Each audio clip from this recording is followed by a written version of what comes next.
If it's not one thing, it's got to be another. In this day and age of expensive groceries, from the endless taxation of gasoline, and we also have a situation where, according to the UN Secretary General and Al Gore, of course, we're entering into the age of global boiling. Imagine that. And things will end in 2030, likely.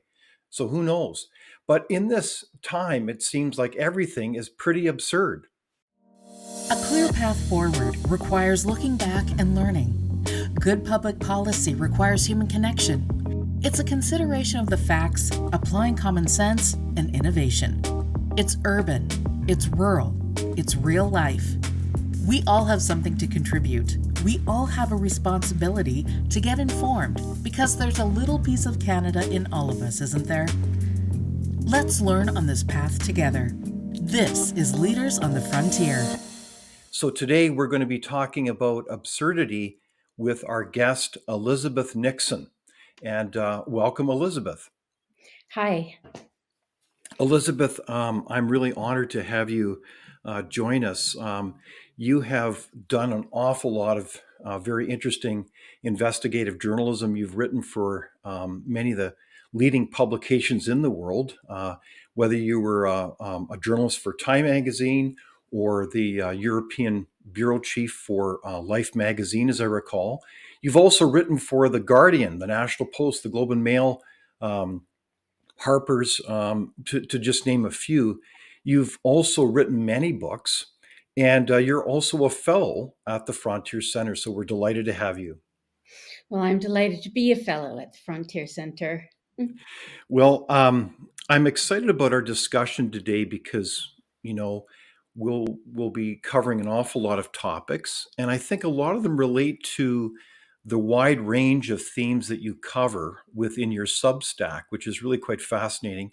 And you called it Absurdistan, if I get that pronunciation correctly.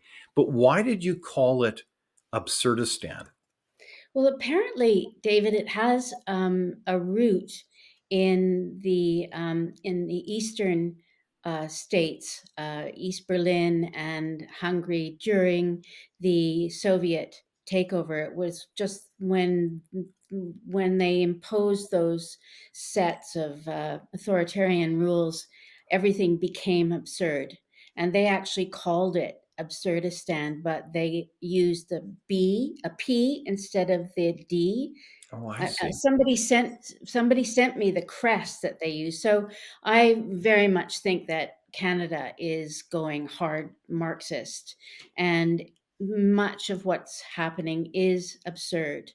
But most particularly when I traveled to research ecofascists in the States, but also here, I found that regulations were written in such a way so that nobody could get through. If you wanted to build a ski hill, or if you wanted to um, uh, build a mine, you had so many strange layers of regulation that sometimes if you got through one process, which would take you a year or two and cost you maybe $500,000, there was another layer which, if you had made one tiny error in that process, and there are lots of opportunities for error, you would immediately run into a wall and your project would be finished. And it was written so tightly. All of this was written so tightly and clearly coordinated in order to stop growth, to stop economic growth. Now that made me very angry. It made me very, very angry because it meant that ordinary people who were not connected could not get a foot on the ladder. They were, relegated to serf status no matter what. There was no creativity or energy or brilliance that could get them through the maze of regulation um, in any way. And so I would visit. farmer after rancher after forester, and the same thing came up over and over and over again. And then I started with the engineers that were in the Forest Service and all the other, you know, earth, air, land, and water agencies. And they said, look, in 1970, we were told de-development. And I would just not believe them. But it Mhm. was said so many times to me that if you joined the U.S. Forest Service in the 70s, you were told we are no longer expanding, we are stalling or contracting, and that's your job.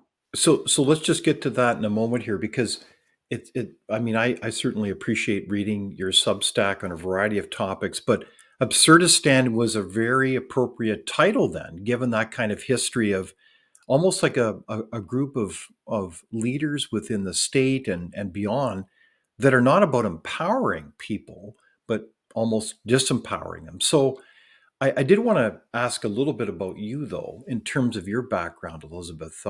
You grew up in what part of Montreal again? Westmount. And how did you get drawn into becoming an investigative journalist? Hmm. I've always been a curious person. I was we had a dinner party on Saturday night, and I said when I was 17, I was reading Addison and Steele and Swift and the Stoic and Epicurean philosophers. I was always interested in that kind of Mhm. thinking. It took me a long time to get to journalism, but it was just an intense curiosity, basically, and it fed me. So when I got to Time magazine and I I was limited to the arts, culture, crime, anything but diplomacy and war. I Hmm. actually thought I'd died and gone to heaven. Interesting. Um, Now, I think you're one of a kind in terms of an investigative journalist, from my humble perspective. But I've noticed that you're very much into uh, a depth of research and documentation, and it seems like you're very good at connecting dots and noticing for kind of patterns. So, how would you describe your approach to investigative journalism? Is there a kind of a methodology that you use, or how do you describe it? Well, it's always comes from my feelings first. So if something emotionally moves me, then I think, okay, that why does that bother me? Why is that? Mhm. So it's always that feeling. So right now, for instance, I'm very concerned about food Mm. because I see old ladies at my grocery store, um, counting their pennies when they Mhm. check out. Yeah, That makes me very, very, very, very angry. And I right. say, why? I live in British Columbia, which is not a food desert. We have more food than anywhere. I mean, Mhm. maybe the Central Valley of California, but our food is so expensive Mhm. that women in their 70s and 80s who are living on their own are Mhm. having trouble eating. Yeah, it's Well, that heartbreaking. so that will trigger me. So it's Okay. always something like that, and I often find that what's triggering me triggers everybody else that has a heart and a soul and a mind. Mhm. Yeah. So you're not separating off your emotion, but you're actually empathizing with our community, our fellow citizen. Yes, and that's the job of journalism. It is. It's connecting the dots. Why is Mhm. that happening? Yeah. So, you know.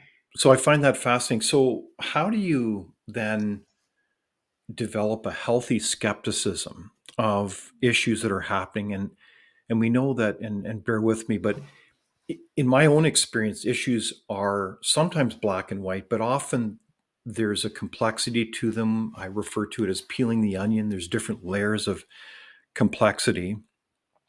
But how do you walk the line of not being naive in terms of what issues are, you know, who's behind working at issues from a certain angle and agenda, if you will, but at the same time grounding that story in truth and facts and not getting into the realm of, and I say this deliberately because there's a lot of people, ironically, in power that would say, well, you're just a conspiracy theorist. You're just telling tales. But ironically, there's a lot of things that are not conspiracies. So how do you walk that line between truth telling and not getting drawn into the rabbit hole? All right. Well, for instance, the series that I'm working on now, which is comes from my mother's experience with MK Ultra, Hmm. uh, and going into what happened in the US and Canada after the Second War, and what was the decision made by people at the top about how they wanted the culture to go. I'm very much into the realm of conspiracy. So Okay. as a result, I have to read very, very deeply, and I have to go back to source documents. Hmm. I have to go back to where they started these ideas and who were the intellectuals behind them.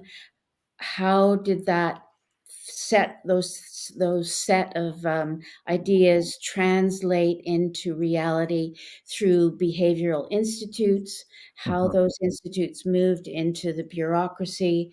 So it's always documentation for me. Okay. So in that context, maybe we could just clarify for our audience what was MK Ultra? It was a very significant initiative. Yeah, it was an effort of the American military to understand and use mind control. Hmm. They found that after the Korean War, some of their prisoners were coming back, and they had been turned communist in Hmm. North Korea. And they found that they'd been brainwashed. As a result, they wanted to learn how to stop that and how to brainwash themselves. So they started researching, and a Hmm. lot of people in psychology and psychiatry have written about mind control. And one of our hospitals, the Allen Memorial in Montreal, was given over to mind control experiments around 1952. The hospital had been a family house.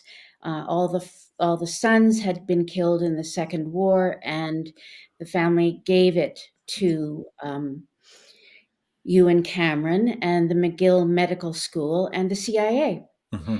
And for about 15 years, he used mildly mentally ill patients and tried to turn them into what they really wanted was somebody who was programmed to kill at a phrase. Gosh. And so what they were trying to do with um, people like my mother, whose first child had died, and she had postpartum, Mm. and had extreme anxiety. They tried to implant ideas into their heads through a series of experimental methods, most of which were very cruel. Hmm. So that was subproject 68. There were 150. We know very, very little about the others. Wow. We know that they poisoned Black prisoners. We know that they tried to brainwash German prisoners of war, but Mhm. very little. We had one great journalist in this country, Anne Collins, who's retired now, but she found the documentation and she just brought it all out. Mhm. And it was a groundbreaking book all over the world. Yeah, so this is, I think it's an extraordinary example because this is not a conspiracy. There were Yeah, interests involved that did want to examine, for power's sake, how to use the mind to exert their power. yeah, And that's a very significant theme yeah, that continues throughout human history and including today. That's yeah. really a powerful example, isn't it, Elizabeth? Yes. Yes, I think that we can actually um, look back and say a lot of the the drugs and music were products of MK Ultra. I think we can say that the environmental movement was dreamed up in the clinics attached to MK Ultra. And I Wow. think we can also say that second wave feminism was not started, but certainly heavily funded by the government because they want to draw down population. Wow, this is almost hard to believe, isn't it? These kinds of assertions, and yet one has to look at the evidence, and so we'll get to that in a sec. But I guess what I'm getting at is that who is serving whom here is a kind of a primary question we all need to ask. Is when we see an issue, what is really going on? Are the people in power serving the people, or are the people being used? Is that kind of like a Yeah. primary principle that you struggle with in your work? Yes. Well, I've come to the conclusion that our government in Canada, the Liberals and the NDP, are very much not serving the people, and they Mm, are serving some higher purpose that we don't know about. And I'm mm. not, when I say higher, I don't mean better.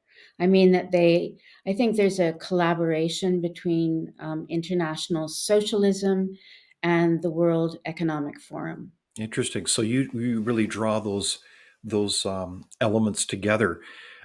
It's fascinating because in 2011, you wrote quite a pioneering book. It was Oh, called Ecofascists: How Radical, we used the word conservationists at that time, but radical environmentalists are destroying our natural heritage. And you documented a lot.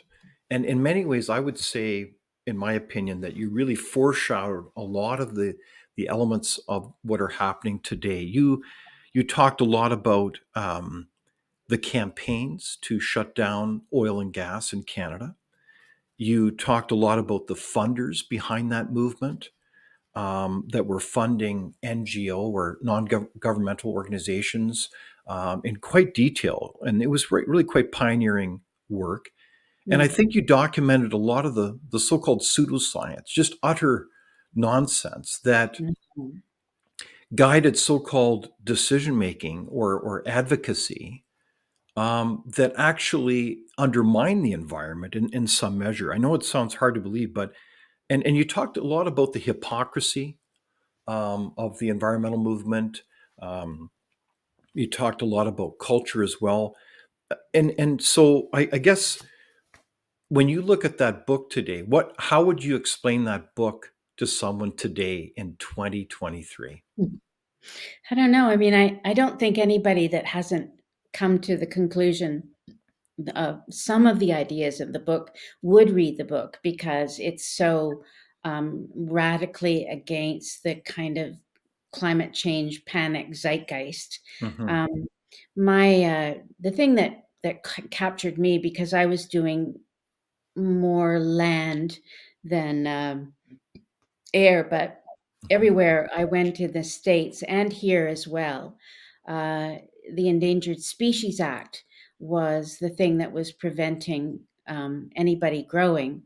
And the more I went into it, the more absurd it became, and Hmm. how the science had been so overstated and so corrupted.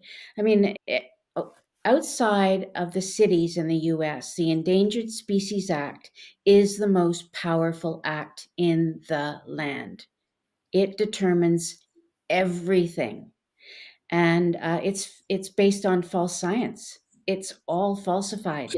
So what do you mean by that? Surely you're not against the environment or saving animals, trees, birds, and all the No. rest, like all of us, aren't you? Like I what's the don't think problem there? anybody is anymore. I mean, that was one good thing about the brainwashing. Everybody became very sensitized to the earth. I mean, I grew up in the country, as you might know, and I live on in a forest which I've covenanted, and I have creeks and ravines and Mhm. supposedly blue listed species on my property. And I would not live in any city again ever. I don't even want to go to cities anymore. And I think most people, if they had a choice, not everyone, of course, would want to live the way I live. And I would like to see more people live the way I live because it's healthy. I Mhm. mean, my water does not have fluoride in it or anything else. I get it from a well. And so, you know, God bless us all. We all need to live like that. Mhm. And I think that is the future. I heard, I don't want to diverge so much, but I heard a doctor say yesterday that the medical industry in the US is a $40 trillion business, and it's all about disease. And you can't cure anybody with two or three pills. You need ongoing Mhm. illness. So Mhm. if you reverted the economy back to sort of living in harmony with the earth, many of those illnesses would A, not happen, and B, be curable, not, treated, curable. Mhm. But that is, to me, that's the necessary next step. Once we get, the boot off our neck. Okay, so just a note then, just to finish off the Endangered Species Act in the case of the United States, and there's equivalents obviously in Canada. Yeah, it's just as Um, bad here. it's been used. What would you say? We've gone overboard with it to shut down everything as a pretext. Well, it's a lie. I mean, you can't base anything sound on a lie. Mm. The science has to be accurate. Hmm. It can't be faked. Like climate change science is faked. The models are garbage. Wow. Any scientist will say that.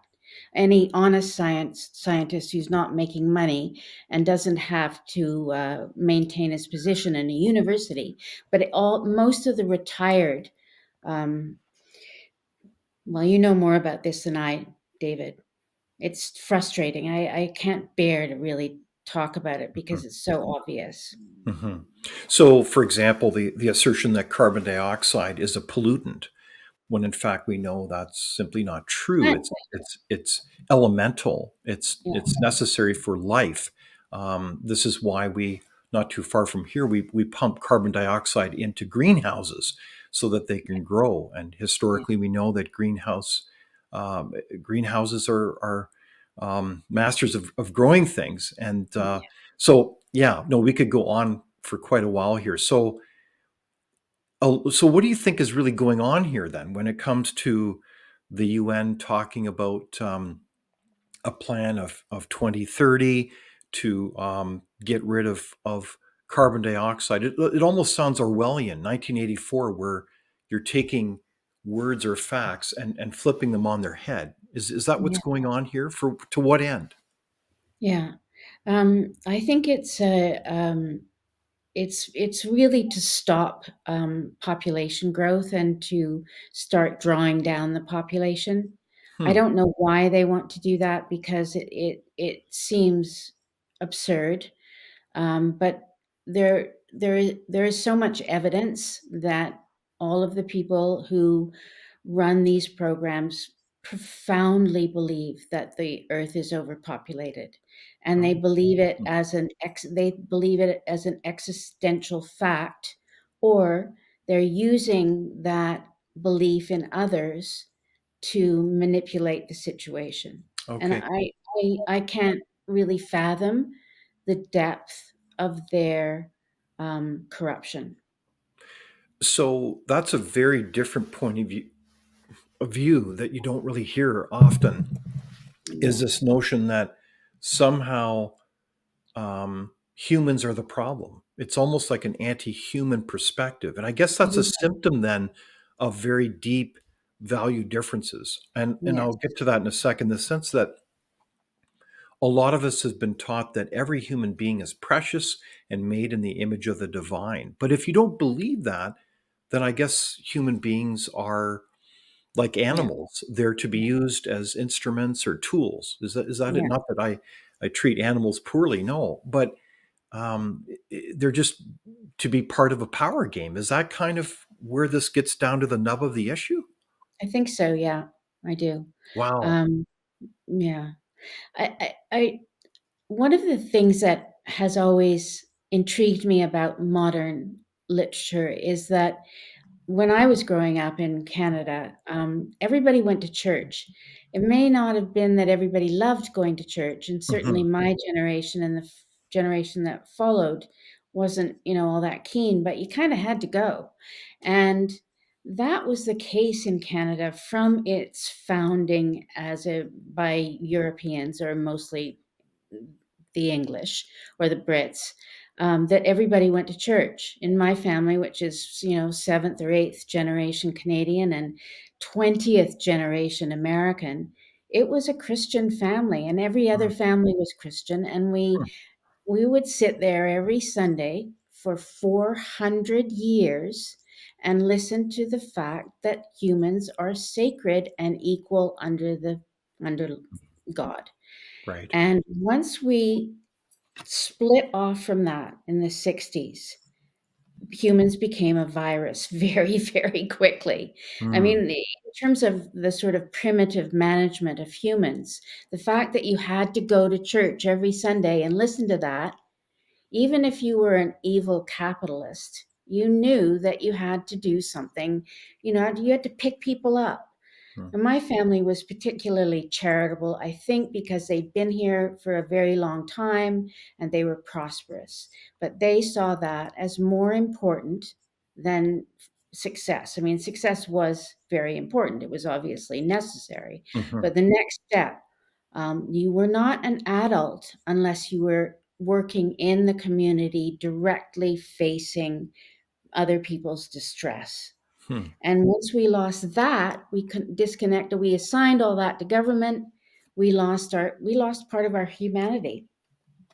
That's again a perspective we perhaps have taken for granted, and now we don't really hear about it. But I look at the world through the lens of kind of classical liberalism, and we'd say, well, a very important part of a high functioning society is to have a very important set of shared values, and one of which was, yes, a belief that every individual is precious and that they're equal under the law, including the king, queen, or prime minister. But these shared values were very important in terms of how we lived in peace as a society and how we Yeah, got along together well. And yeah, yeah, so this is all interrelated, isn't it, Elizabeth? yeah, yeah. There was a very bad split in the late '60s um, that really turned us to the dark side, Now, I what think. do you mean by that? In the sense of culture or values, or Well, what are I you mean, referring to?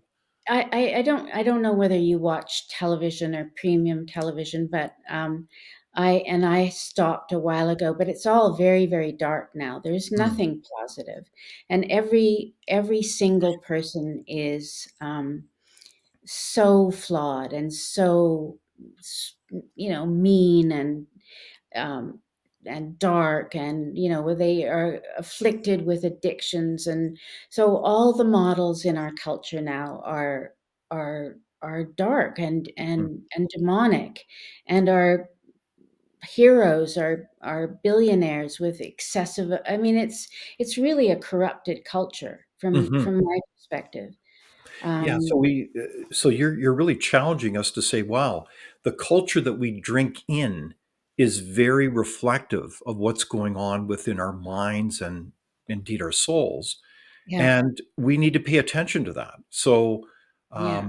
I think that's all the more reason why we need to look at our own family life and say, wow, what are we consuming in terms of media and culture? And that's why I think the emergence of new media networks is so important, isn't it? It's critical. I mean, I think it I think new media is growing so fast Hmm. that we can hardly keep up. And old media is dying. Nobody's watching these premium channels anymore. They're losing subscribers. Disney is going to have to sell Disney World. It's so Netflix has lost millions of subscribers this year alone. Um, the CBC, which we pay 1.4 billion a year into, its news only reaches 1.34% of the Canadian Oh, really? populace. I didn't realize One it was quite that low now. it is. Wow. It's 1.34%, and most of that is radio. Hmm. They all that world is dying, and Mhm. not fast enough, David. Yeah. Not fast enough. So in that case, like if you look at the CBC or a lot of these issues, is it fair to say a lot of it is when you have state actors, e.g., politicians, politicize things around them? So instead of acting honorably to safeguard the function and role of those institutions, they use them cynically as a tool, as a weapon to go after their political opponent. So I don't mean this in a I mean this truly in a nonpartisan way. They politicize everything around them and they use it as leverage to move and advance power. Is that again the common theme here? Without trying to Yes. sound like I'm not paying attention. Yes. Well, I mean, they're using mind control. I mean, mind control has developed to the point where they now can use it on mass people. Now, And what do you mean and by they mind control, though, Elizabeth? Like, surely, well, I mean, they'll analyze what a population needs. Like, for instance, the environmental left. They'll say, well, they need this, they need to hear this, and then they will take the suburban middle class, and they need to hear that, and hmm then they identify the evil doers who hmm are, for the Liberal Party anyway, the right, the extreme far right, which I suppose I am. I mean, I don't know. And then they say and then they set all three at each other. So they okay, try to divide the culture and set people at each other so they're too busy fighting or arguing, and they've caused, look at our families. I mean, we can't agree about anything anymore. mm, You have to actually go into a family situation and not talk about anything important if you want to get out okay, without having started fights or right, arguments. That is deliberate. That was created. That was deliberately created by our governments. okay. So there's an old saying: "A house divided cannot stand." So Yeah. are you inferring that they're kind of using a lot of people in power use the old playbook? You want to divide people, you want to create some measure of conflict, so that they don't work in unity to Yes. build this country, but rather than you can exercise your power as you see fit. Is Yes. that kind of another way of saying it? That's exactly what they're doing, and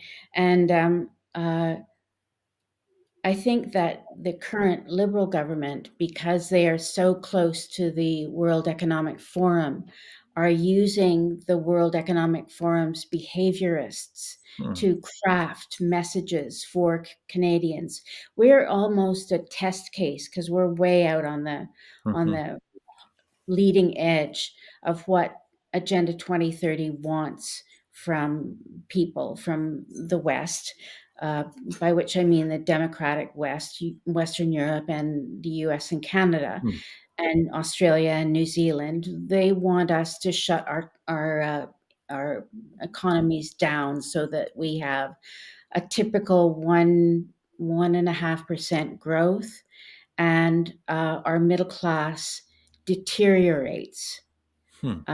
because a healthy middle class can fight back, Wow. and that's what they want, and they're very clear about it, David. It's in all their founding documents. It's right there in black and white, and every no matter which institute you look into, whether it's Tavistock or the Stanford Research Institute, or any of the Rand Institute, all of military intelligence, they all have these founding documents that this is the way the culture must go. Hmm. It it's they couch it in language that says this is going to be good, but their fundament is that we don't have enough resources, so we must control and draw down activity, Mhm. and of course the whole climate change fiction thing. But that's what's going on. Okay, so I think a lot of people would be shocked to hear this. So your thesis is that there truly is a lot of people that are in charge. They may not all agree the same, but there's a kind of a shared belief that somehow we have too many people in the Yeah, world. They're Malthusians, the fancy name with that history, yeah, going back to many things, including the Club of Rome, I imagine, where they yes, said basically we've got too many people, so we've got limited resources. We can't. We've got to deal with this issue, so we're going to work systematically using many different tactics to try to bring that kind of twisted reality or vision to bear. Is that kind yeah, of the summary? yeah. So if you go to any middle class dinner party, and you asked everybody there whether there are too many people on Earth, I would say a solid plurality would say yes. Okay, yeah, And you're that is probably right. brainwashing. That was brainwashing. That was actually created and insinuated into the culture through the media. Wow. Because it's not true. Yeah. It's just not true. So maybe that's a homework assignment for our audiences. Next time you're at a dinner party, ask that question. I Yeah, do know that from a conversation, it's amazing. Last year, I had that exact question. I'm not making this up. And yeah, most people said, yeah, we've got too many people. And others said, well, no, there's an abundance of resources and we're innovative. We can figure this out. We don't yeah, need to be worried about that. yeah, We just need to make wise decisions. So that's a very different, dare I say, optimistic view of yeah, human ingenuity yeah. than the other side. That's for sure. Humans can solve anything. We are the most creative people right now. Mhm. Modern humans are so creative. They're just being suppressed. Yeah. Everybody's suppressed. Well, and I think what's interesting about that thesis, that perspective, Elizabeth, that you're challenging us to think about, is that a lot of people at a certain level, I know internationally that I speak with, don't necessarily believe in democracy. They don't like the idea that the people really have a voice. It's easier to just go out and do something. I think this is part of the fascination that many people have with the so-called Chinese model, where They there's do. this kind of benevolent dictatorship. And I'm not suggesting that the Chinese dictatorship is that at all. It's just, it's actually contrary to that. But where you can exercise power without having to go to pesky people, namely, oh yeah, the people, to weigh in on democracy. Is that kind of it? This is also a significant workaround of democracy. I mean, I know that Trudeau said that once as a kind of throwaway remark. He's regretted ever since. Hmm. And I suppose, yeah, people like him would think that, and certainly with the evidence of And what were his remarks again, Elizabeth? that he envied China's basic dictatorship because they can get things done faster. Mm. So I think that is yeah, sure, that's a common belief in people who within people in our senior bureaucracy. Yeah, I would think that was probably Hmm. true.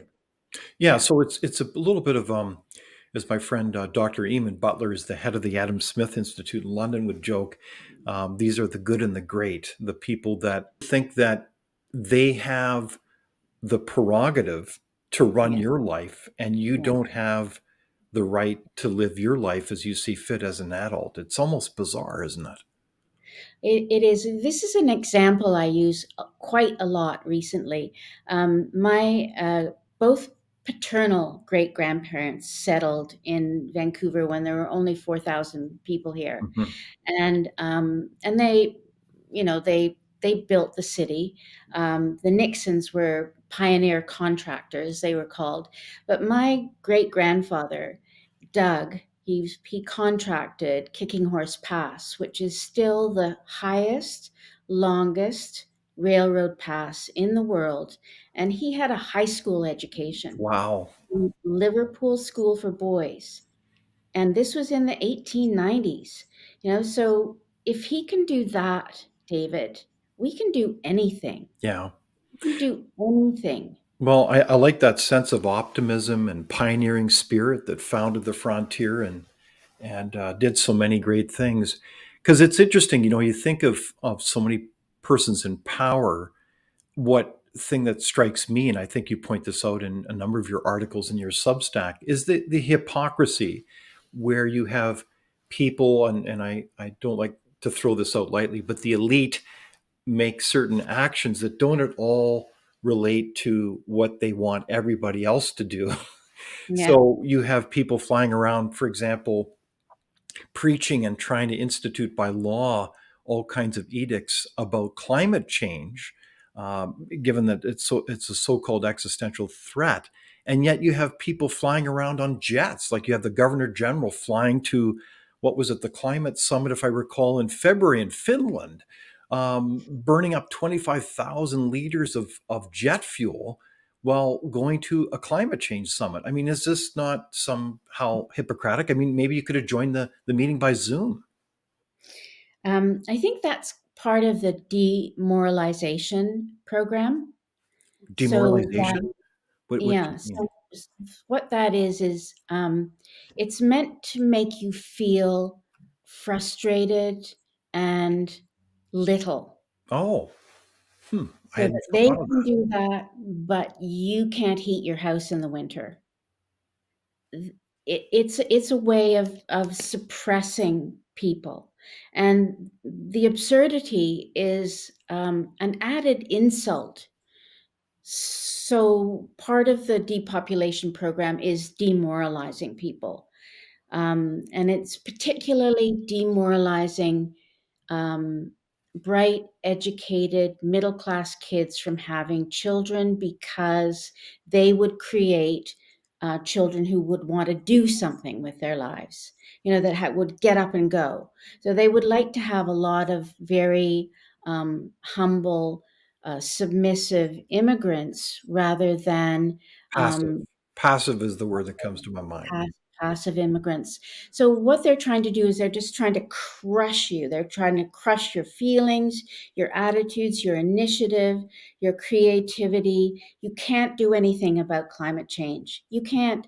You can't. We can do something about climate change because we can just fly anywhere.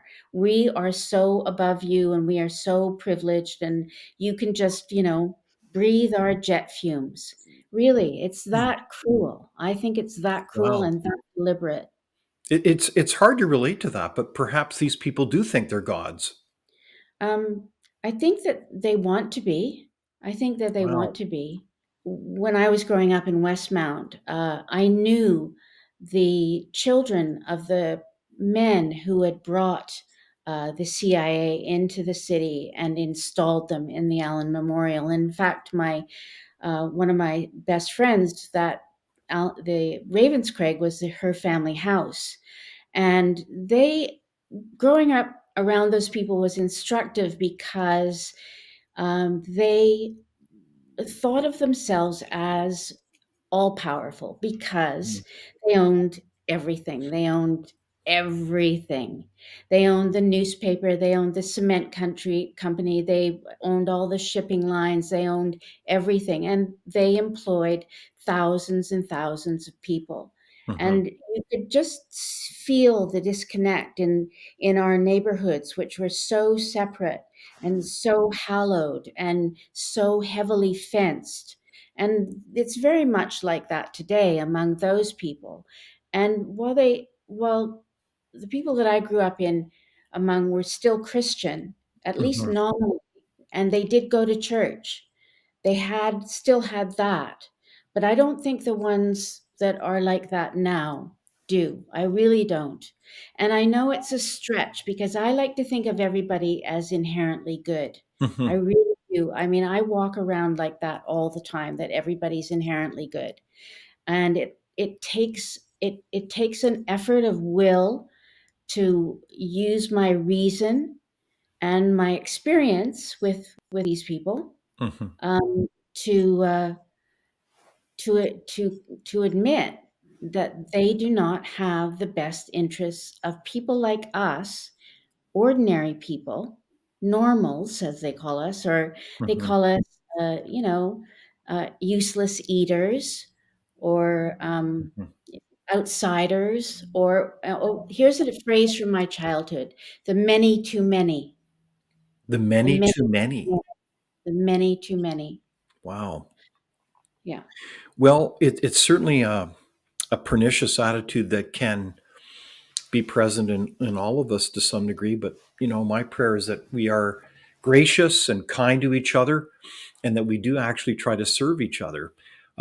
But, I guess, if I think of the kind of the extreme measures that are being talked about when it comes to the environment today, I think, to me, it's a very interesting case study. It's an example where you ask, why is this happening? Where you have a so-called just transition being implemented, where they're trying to close Canadian oil and gas. This will have huge implications on people's terrible, lives.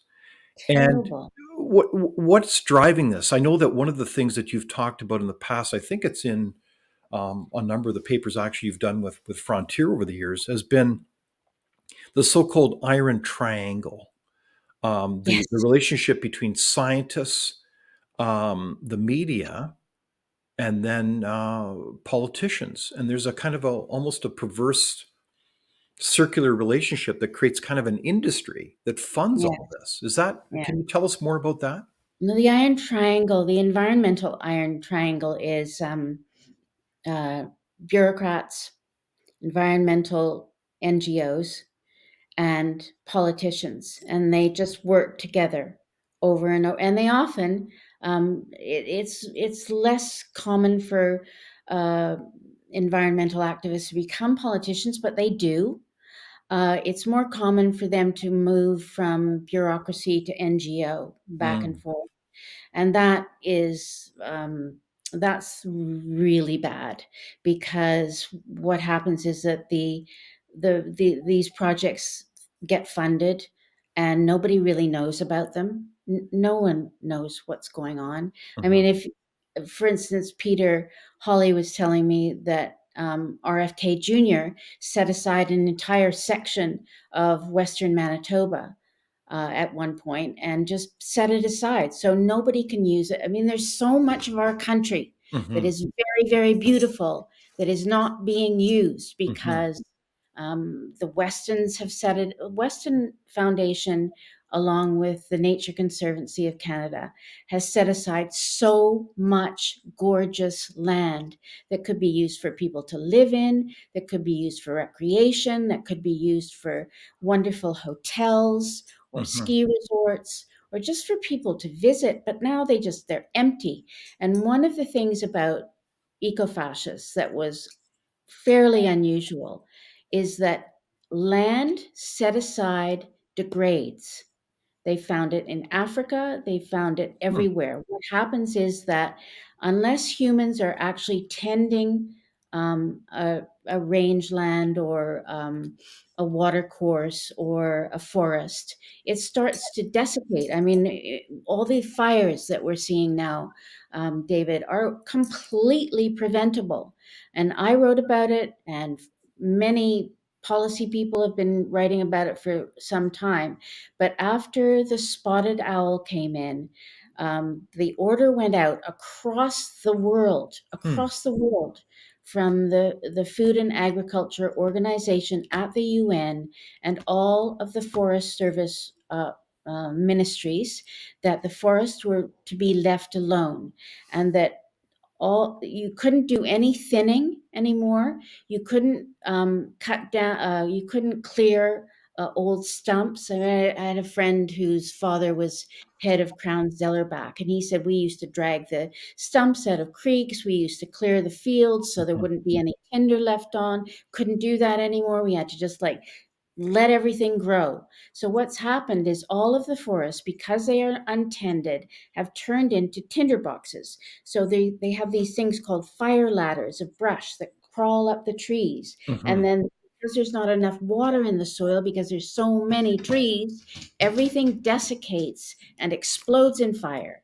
And that there's what 2,000 fires raging in the US, Canada right now, Hmm. that is directly caused by the environmental movement. Wow. Directly.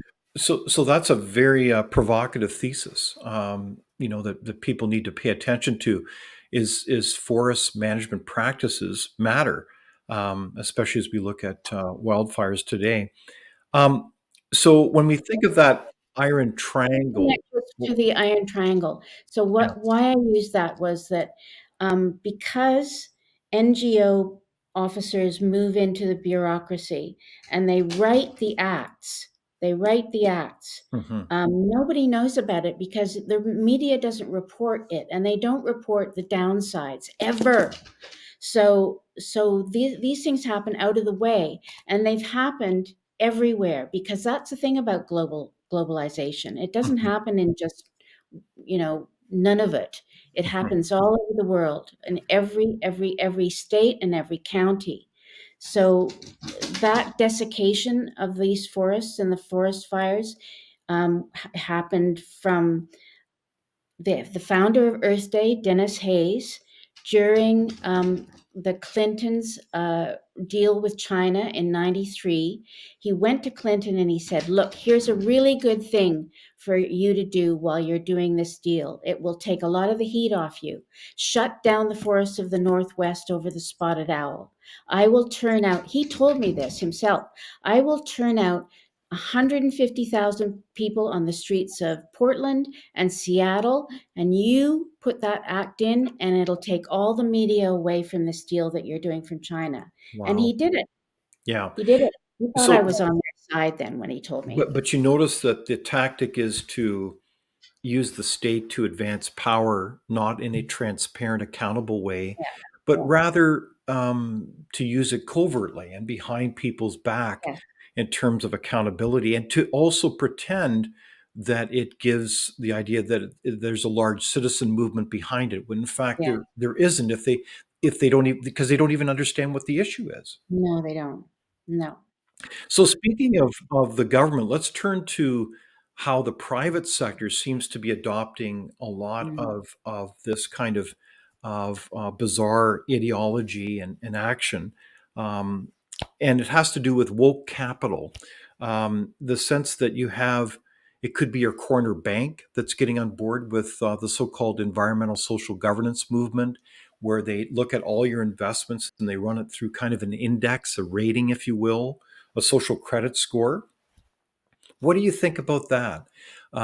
As we look at, well, a good example is our Canadian pension plan choosing Russian oil and gas to invest in rather than Canadian oil and gas because of this score. How crazy is that?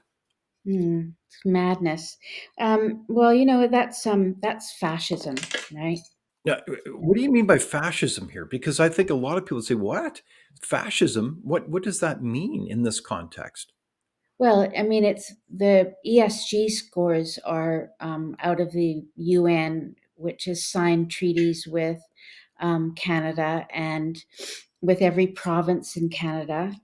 And many of the regions in Canada, there are UN treaties embedded in those, and they are environmental and social justice treaties that have been signed and have been ratified by government, and then corporations are forced to comply. Hmm. So government control of everything is fascism.